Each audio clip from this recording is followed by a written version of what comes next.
Salutations to the Truth Core, whoever and wherever you may be on the planet.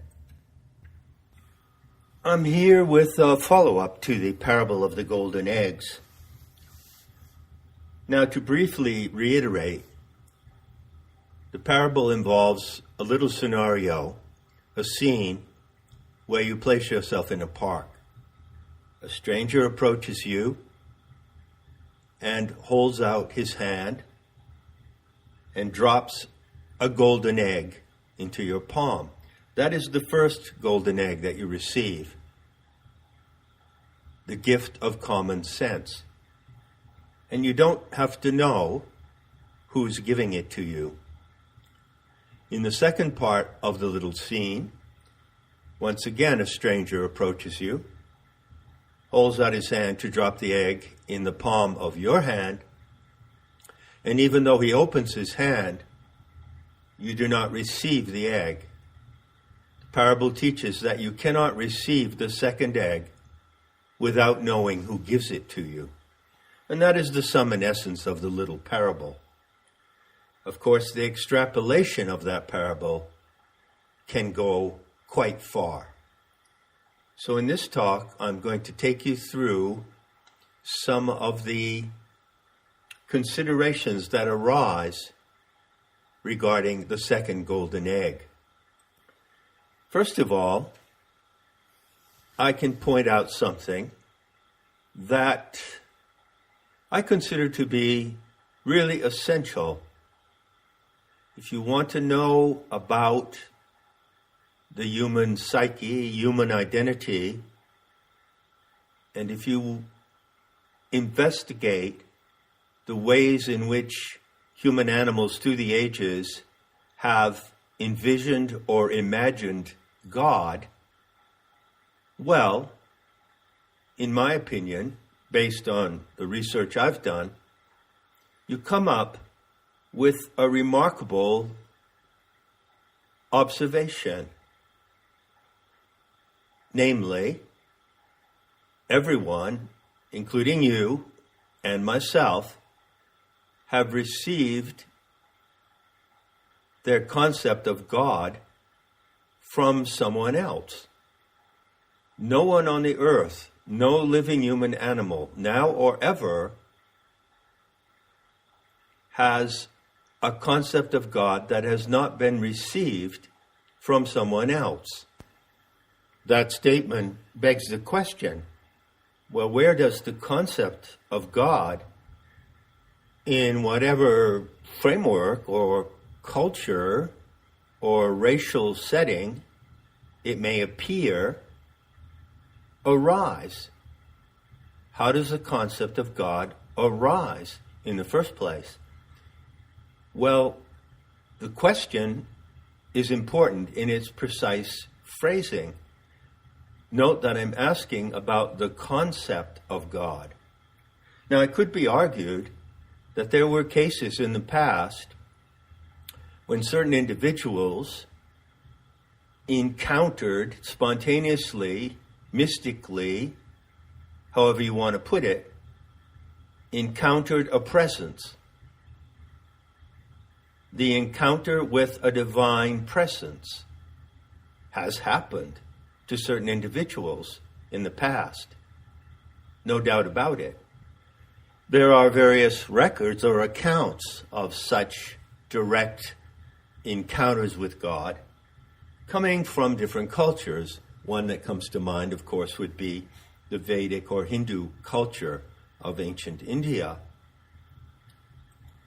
So it could be said, for the sake of argument, yes, there were certain cases in which individuals encountered God. Probably the best known in the world is the case of Moses, described in the Old Testament. So Moses went up to Mount Sinai and encountered the presence of God, of some divine or supernatural power. And likewise, earlier in the book of Genesis, it is said in that fairy tale that Abraham also encountered the presence of God at the moment when he was about to sacrifice his son Isaac to prove his obedience to that very God. So let's allow, for the sake of argument, that there have been genuine encounters with something that came to be called God, an entity, a presence of power of some kind, that came to be called by different names. So it's fair to say there were original instances of encountering the divine presence or the divine power. I'm not going to discuss those instances here. Rather, I want to make the point that those instances led to a situation where the witnesses to the divine presence turned around, described their experience to the world, and from that moment on, others who did not have the original and direct experience took their concept of God from someone who presumably had the direct experience of the presence of God. See that distinction? Now again, you, whoever you are out there, might consider that you have had the experience, or that you, to this day, in your life, can attest that you know and feel the direct presence of God, and then you go on to define God in your own terms. But as a matter of fact, you live in a world where you cannot possibly escape having been given a concept of God. So this distinction between a concept of God and the direct encounter with the divine is important and instructive for working out the ramifications of this parable. However, to be exact, the teaching contained in the parable does not concern your sense of God or whatever concept of God you may have received from parents, from your culture, your community. It doesn't concern that. It concerns something similar to that, which is your concept of your divine parents. Now, it might seem that I'm just talking about the same matter, the same topic in a different way. After all, in most cases, in the vast, huge majority of cases, the concept of God entertained by people around the world assumes that God, the divine being, the supreme being, is the creator of the human race, the creator of humanity in its totality, all the human races. And as you belong to one of those human races, when you imagine what your origin might have been, you go back to the origin of humanity, and there is God in some concept, and so God is the divine parent. But that is not exactly the case. Why not?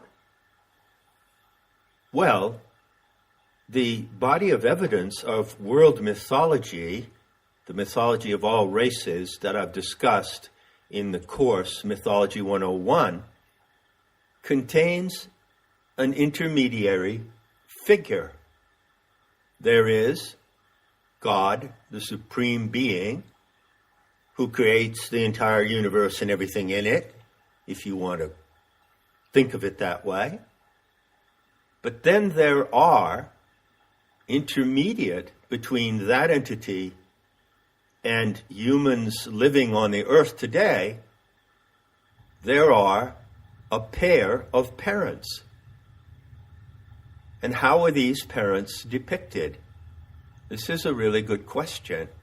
If you were to go with that question, and I have always advised that if you explore mythology, you bring a good question to the subject, because the right question will produce better results of the investigation. So if you go with that question, it becomes a really interesting study. You can look at different mythological narratives, Polynesian, Aztec, Slavic, Greek, Roman, Chinese, and you can ask the question, how are the divine parents depicted in that narrative? You see, it's different than inquiring about God as such, as the supreme and ultimate creator. Now, this is how I would proceed in that investigation. In Mythology 101, which is a series of 13 talks, I invited you into my studio. So there you are in the studio of the comparative mythologist. And I brought you up to a large table, and there were 42 files on the table. And in those files were collections of texts, sacred writings, myths, legends, relating to the content of mythology from all races. So there was a file of Sumerian mythology, Egyptian, Chinese, Scandinavian, and so forth. 42 files in all. Now suppose we set all those files aside. They contain text. And I present you with another set of 40 or 50 files. And these are folders laid out on the table. And they are also labeled according to the races that originated them. But in these files, there are images, there are pictures, and not text. Now this becomes suddenly quite interesting, because once again, the question you bring to the subject matter determines the answer you get from it. For instance, I can pull two files down to the front of the table: Japanese myth and Persian myth. And before I open the files, I can ask the question, how are the divine parents of humanity pictured in these two cultures, these two racial groups? So I open the Japanese file, I open the Persian file, and I look through various images which can be found in the ancient art of those cultures, and perhaps also in some modern representations. And so what do you find if you do that with 50 different files? Well, I can assure you that there are some files in which the material is very spare. There are some cultures, like Slavic mythology or Polynesian mythology, which actually do not present images of that kind. And there are other mythologies, a few, which do present vivid graphic images of the parents, the divine parents of humanity, as they were imagined in those cultures. Now, of course, there is one particular image of divine parents that comes immediately to mind, isn't there? Due to the fact that the Abrahamic religion, the three Abrahamic religions, but particularly Judaism and Christianity, have been propagated around the world for centuries, it's quite common for people to know about Adam and Eve. And if you ask anyone on the street who Adam and Eve are, they're likely to say, well, they were the first people. They were the parents of all the human races. Now, I have to warn you here that that is most certainly not the case regarding the view of the authors of the biblical myth. I explained in Mythology 101, in a close scrutiny of the Hebrew file, written in the Semitic language as distinguished from Sumerian languages,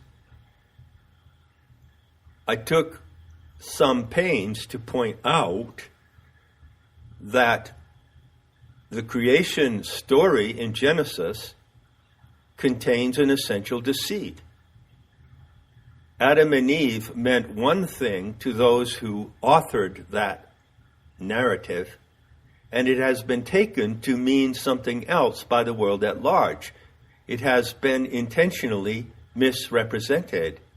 So to those who authored the book of Genesis, Adam and Eve do not represent the first people who lived on earth or the primal parents of the human races. And you would have to go and look at Mythology 101 to know what I'm talking about here. Nevertheless, it's quite conceivable that someone would have a photograph or an artistic representation of Adam and Eve standing in front of the tree in the Garden of Eden, and they might well regard those mythical characters as being our divine parents, the divine parents of humanity as a whole. But let's say that you don't accept that. Let's say that you're in the know or in the gnosis, and you've been informed by a certain comparative mythologist of the deceptive character of the creation story in the book of Genesis. And let's say also that you don't belong to the racial group that produced that narrative, and you might like to have a picture on the wall or even maybe a shrine in your house that shows you the divine parents of your own choosing. Well, how about that question? What images would you choose? And where would you find those images? Now, I'm going to take a slightly different angle here, but I'm going to remain on the same topic. Everyone has been in the home of someone else where you see photographs of the parents of that family, and you may well have the same. You may well have, for instance, a photograph of your father and mother on the desk or on the mantelpiece in your house. You may have a photograph of them the day they were married, or a photograph of them later on in their life when they were retired in some lovely scene where they're happy together, embracing each other and smiling.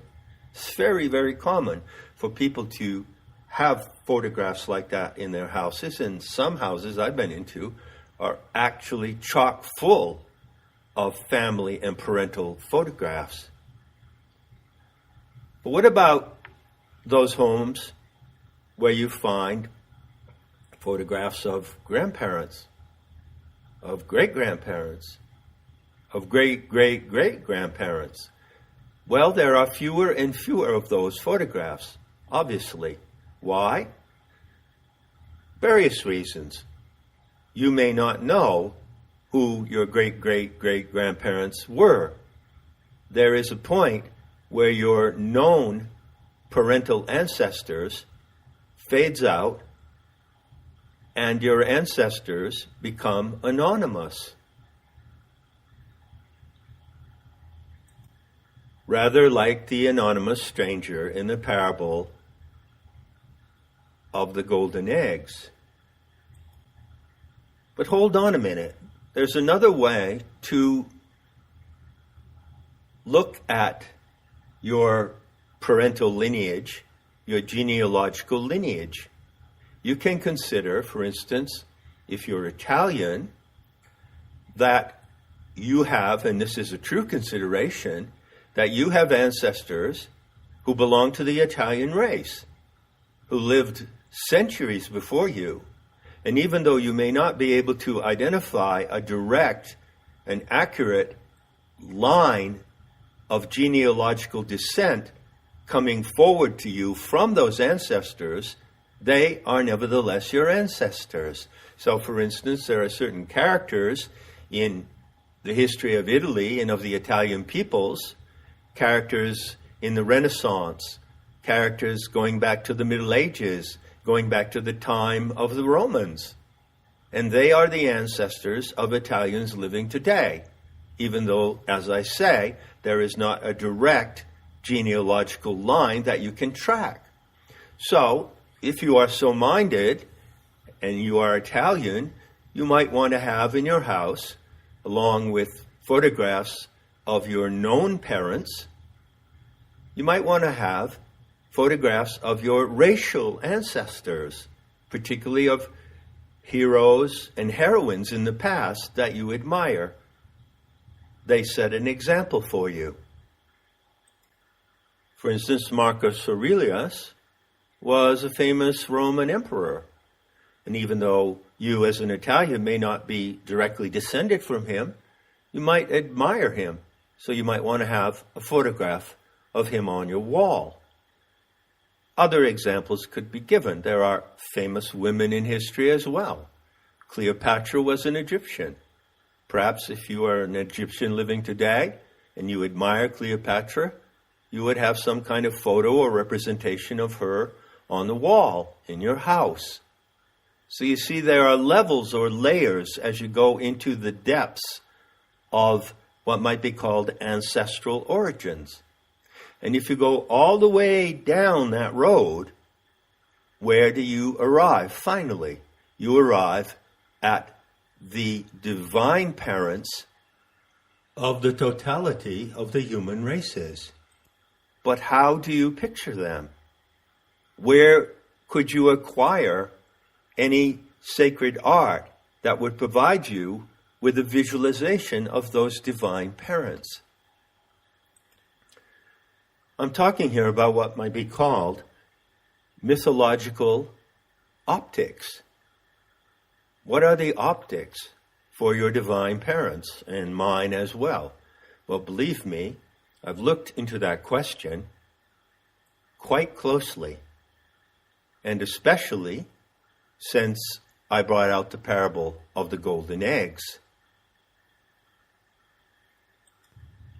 Now, I do have quite an extensive collection of files of images of parental gods from many cultures. And I've considered this question.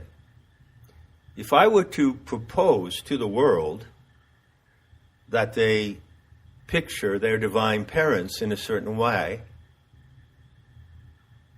in what file would I find the best option? Now, it might be said that it would be, let's say, inconsistent or inappropriate for anyone to select an image of divine parents that doesn't come out of the specific racial origin and racial ancestry of that individual. For instance, you might say, if you're Irish, I'm half Irish, and if you come from a Celtic Irish culture, your ancestry going back to the anonymous ancestors, the heroes and heroines of the past, if all of that is based in the racial origins of the Irish or Celtic people, then you should choose the image of your divine parents from that repertoire, from that inventory. That is very problematical, because if you go and look into these files closely, you'll find that many of them do not present the optics. For instance, Celtic mythology does not present the optics for divine parents. It simply doesn't. If you read the texts, the written myths and legends, you can infer that the Celts gave the name of Dagda to the supreme father of their race. And they gave the name Danu, relating to the river Danube, to the supreme mother of their race. But how do you picture Dagda and Danu?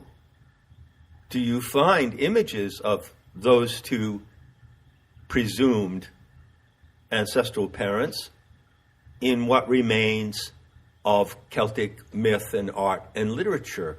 It's a difficult search, and you can search along the same line in the other 50 files, and very often you won't come up with anything satisfactory. So it happens, I can assure you as a comparative mythologist, that there are only a few files that contain, let's say, vivid and definite optics for picturing divine parents. The choices are quite limited. So as you know, mythology is the mythology of all races. It doesn't come out of nowhere. It doesn't come from some vague or abstract humanity. Every mythic narrative is race-specific in its origin. Remember the syllogism. Mythology is racist. John is a mythologist. Therefore, John is racist. So speaking as a racist, I would really like to offer to different people, you to whom I'm speaking, whatever your race may be, whatever your ethnicity may be, Spanish, German, Italian, French, Finnish, Russian, I would like to be able to present to you from my research those images of your divine parents which are consistent with your racial lineage. But I can't, because very few such examples survive. Well, why is this even a question for me? It's a question because it goes directly back to the takeaway of the parable of the golden eggs. What is the condition, exact condition, for receiving the second golden egg, which I have called the gift of divine sense? The parable teaches that in order to receive that golden egg, you must know who are the divine parents who give it to you. It is the divine parents who offer the second golden egg.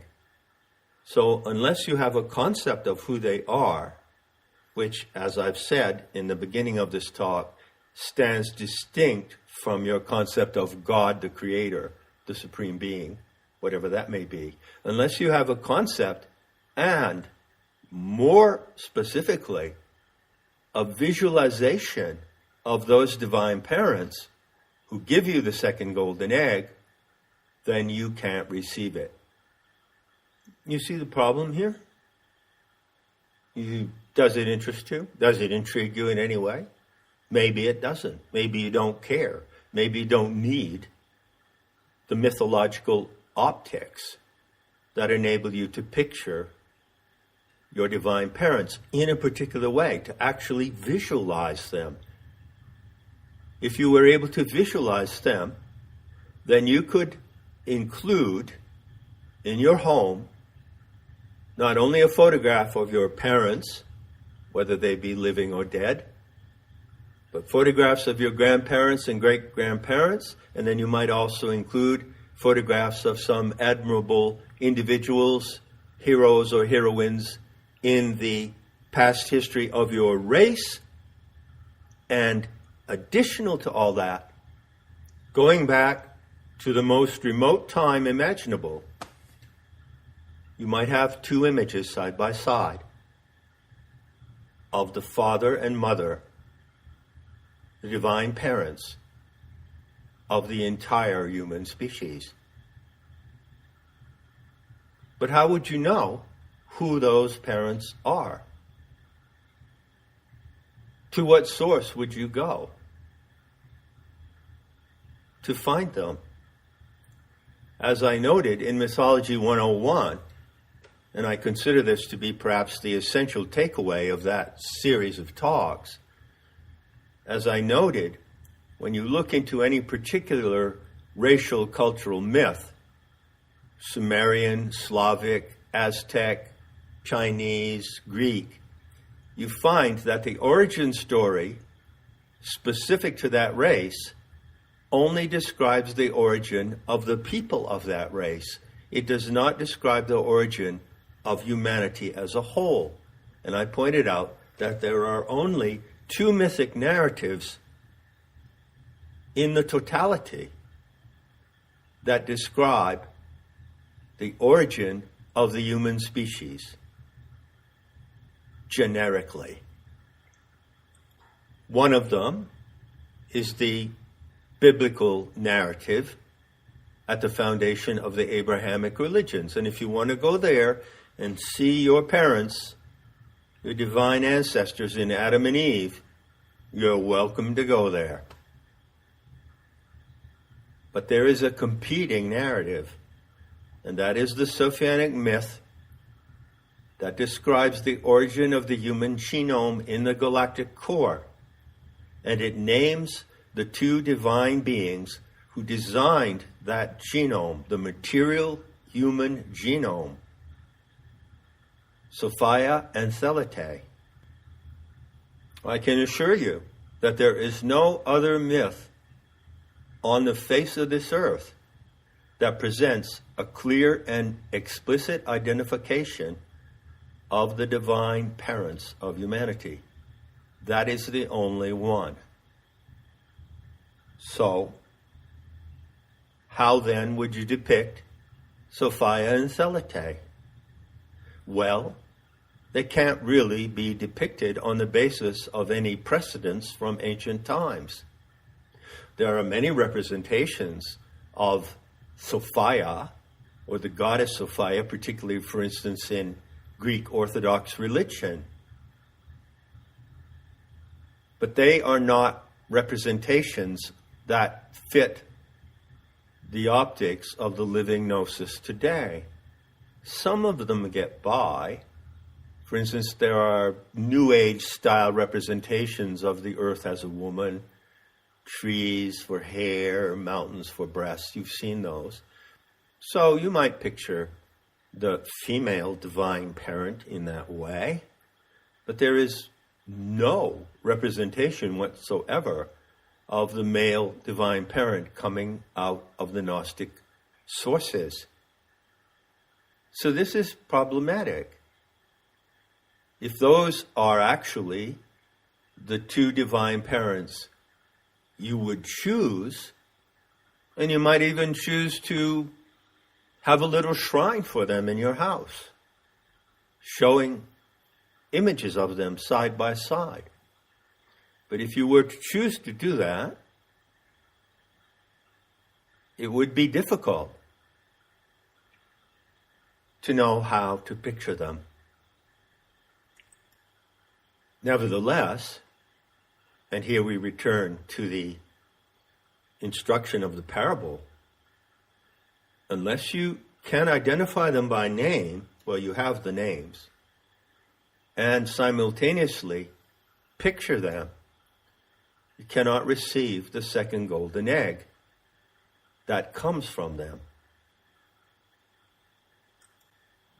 Now, I guess I would have to say,